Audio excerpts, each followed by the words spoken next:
at any point during that weekend, if you just want to make that stop March 5th in Staten Island, and they'll be setting up tables. It's a big. Without the ring in there, it's a huge spot for a meet and greet. Oh yeah, I mean, well, we you saw take the ring out. They're not going to slide that ring in there until after everything's done. But it'll be pretty cool. So that was Warriors of Wrestling from Staten Island, New York, this past weekend. And we're going to take a commercial break, and when we come back, I think that that meat is heated enough. I think we need to address it. So sit back, relax, we'll be back in about 2 minutes. The following announcement has been paid for by the New World Order. This is the hardcore icon, Just Incredible, and you're listening to Damage 365 Radio. Now that's not just the coolest, that's not just the best. Damage 365 Radio, now that's just incredible.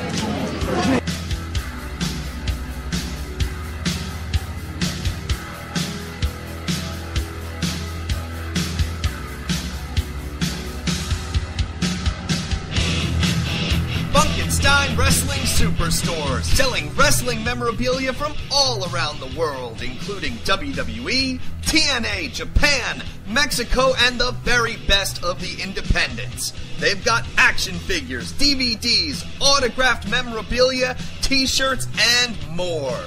Plus, stop in and get tickets for great promotions like UWA Elite, CZW, and many others. Located indoors at the world-famous Englishtown Flea Market, Green Building booth number 35 on 90 Wilson Avenue, Manalapan Township, New Jersey. Open every Saturday and Sunday, 8 a.m. to 4 p.m. Log on to Facebook.com/Funkenstein Inc. for more information.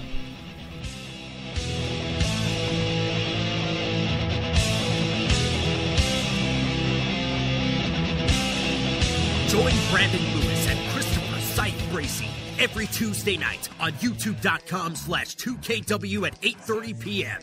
as they bring you the matches and moments that make 2KW Pro the heart of New York City.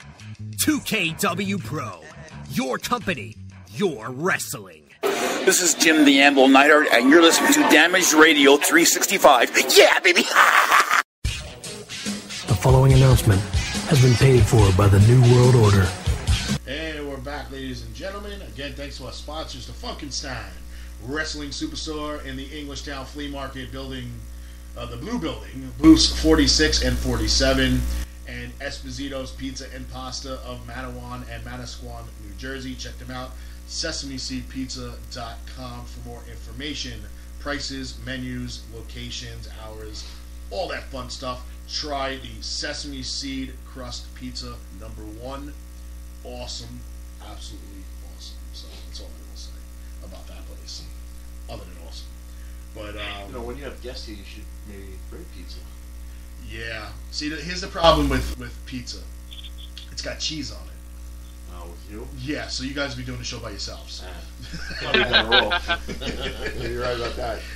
You guys would literally be reading the wrestling recap going, I have no idea what happened there, but I'm just going to keep reading it. Or you could just phone in. Typos and all. Yeah, you could phone in from the bathroom. Yeah, give us a call. Oh, yeah, I could do that. No, I don't want to hear that. I could Bluetooth it from the bathroom.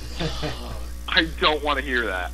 Wait, so Kev, I was in the Freehold Mall yesterday. Okay. And I heard that the Gap is actually closing, including Baby Gap. Oh, that sucks. So where's Dan going to get all his purple gear from? Oh! Oh! Oh! That was a shot for you. That was a dirtbag Dan shot. Maybe Mandy's? I don't know. Maybe Mandy's. Maybe Rainbow. Maybe Rainbow. Forever 21? Victoria's Secret?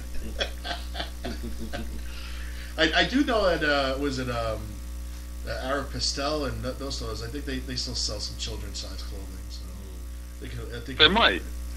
I think he'll be okay.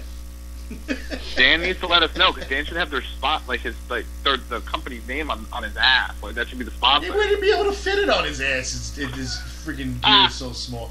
Like, he wouldn't be able to put WOW. It would just be an O. That's it. Oh, my God. So, all right. So, you know what? We got a lot of people tuning in, and they want to know, what grinds your gears. But no, seriously.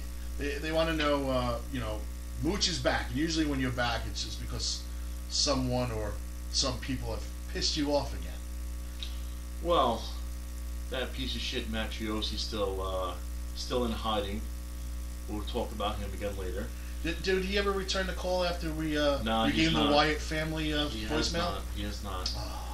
She's scared about that. That was the best voicemail ever. Yeah, well, What, Wyatt on voicemail? On the way, yeah, the way. No, what, Richie and him? Yeah. Nah, he hasn't returned the calls, blocked me on Facebook, all that. We'll get to him later. Oh yeah. The reason why I'm here tonight is because probably going on a year now, I would say. Right about a year? I think it's like the 8-month area, but we're in the back end of a year. Yeah. All right. Close enough. I brought Jimmy Apple Nightheart to New Jersey, and made an appearance with him in George's Cards and Collectibles. 2 days prior to that I got a phone call from Superstars of Wrestling saying that somebody canceled. Can we get Anvil to do a match?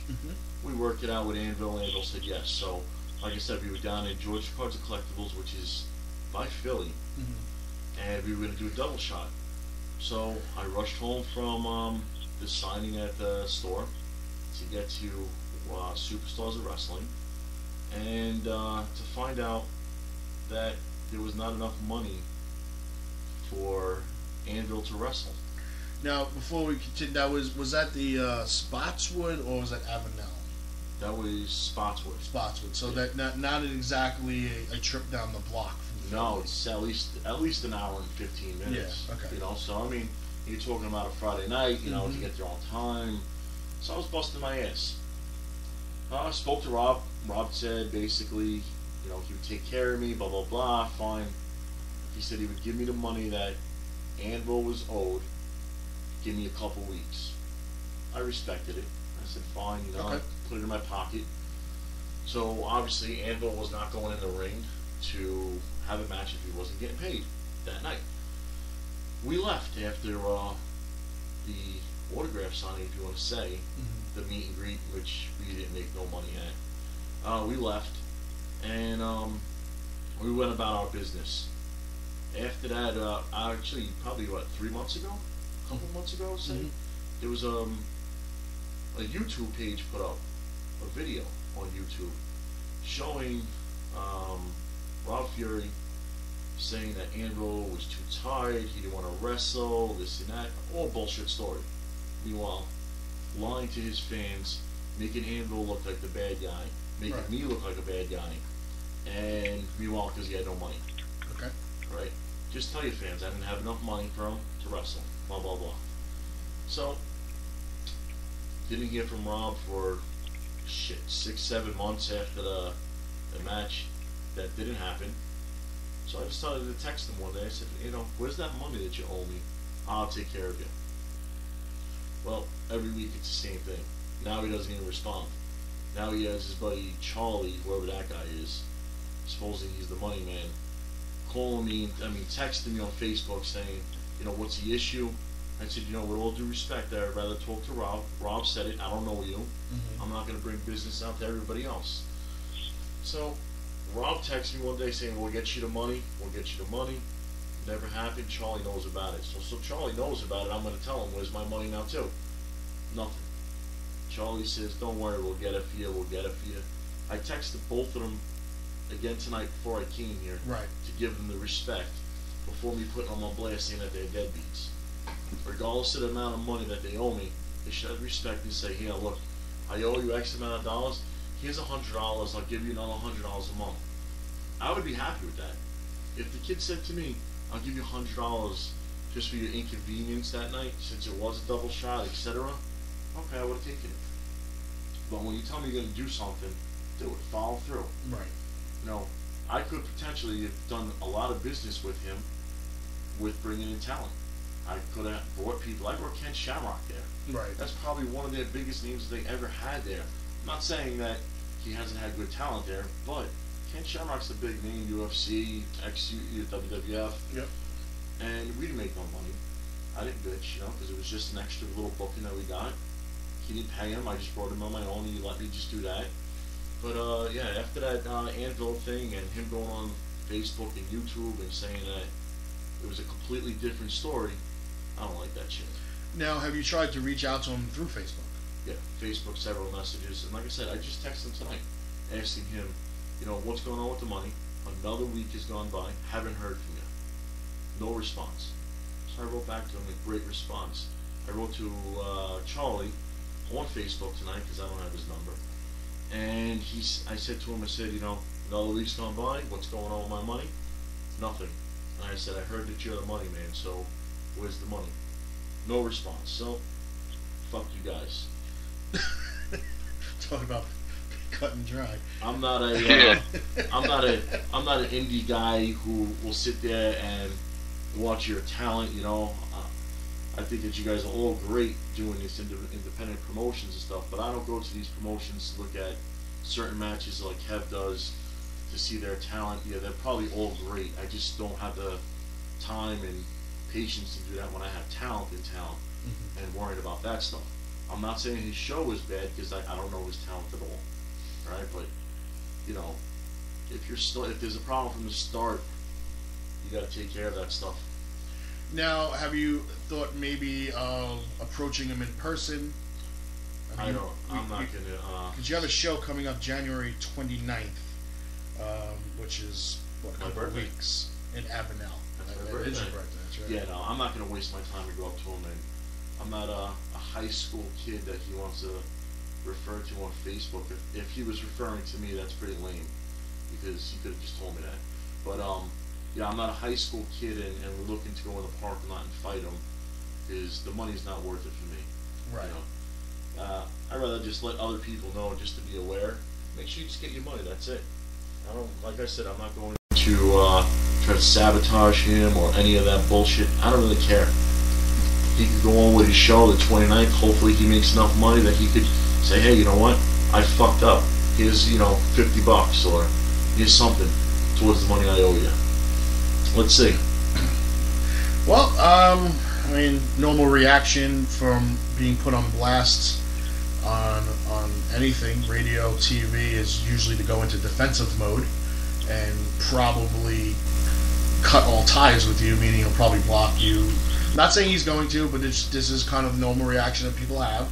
They'll block you on Facebook, they'll block you on Twitter, they won't answer texts and phone calls and stuff like that, which just admits what you did is wrong. Right. Yeah. So, I've dealt with Rob now we're in season 4, so he was one of the main shows that we used to attend besides JCW before they became GCW. And I had a good relationship with him. I never got involved in the he said she said stuff, and he's been on our show numerous times. He had stuff to get out there and vent about his issues, and we offer the platform for everybody. That's what we do here. And just from my dealings with him, I would have to say, Rob, just do what you got to do. Do the right thing. I mean, it's I don't think you're a bad guy. I think you get caught up in some really crazy situations, whether it's because you put too much trust in people, or you put the trust in the wrong people. Whatever the case may be, Mooch he's one of those guys that you put your trust in. He takes care of people, he's taking care of us, he's taking care of other wrestling feds, he's taking care of all his talent that he's brought in. I never heard a negative thing said bad about him, or his promotional company, or his partner, or anything else that has to do with them. So, do what you gotta do. Reach out to him if you don't want to deal with it directly. Charlie, you're his second in command, his president, commissioner, whatever. Somebody take care of it. I'm sure between the two of you guys can rectify this problem and move on, and put it in the back, put it in the past. And I said I don't have no problems personally with Rob. Yeah. But you tell me something, you're gonna do it. Especially when you get talent involved, and you go out there, you tell fans that he didn't want to be there, he was too tired, which is a bullshit story. that I know that annoyed you. It annoyed me, and I was at that show. Yeah, especially I didn't find out until that was posted on YouTube. 7 months later. I did confront him about that. I called him up. We had some words, both of us together. We both went at it for a couple of minutes, and then he stood back and he said, "I was wrong. I'll tell him to take it down." Right. He was a man of his word. He did take it down, but that shit shouldn't have been said in the first place. Right. The same thing here. I'm not sitting here calling him out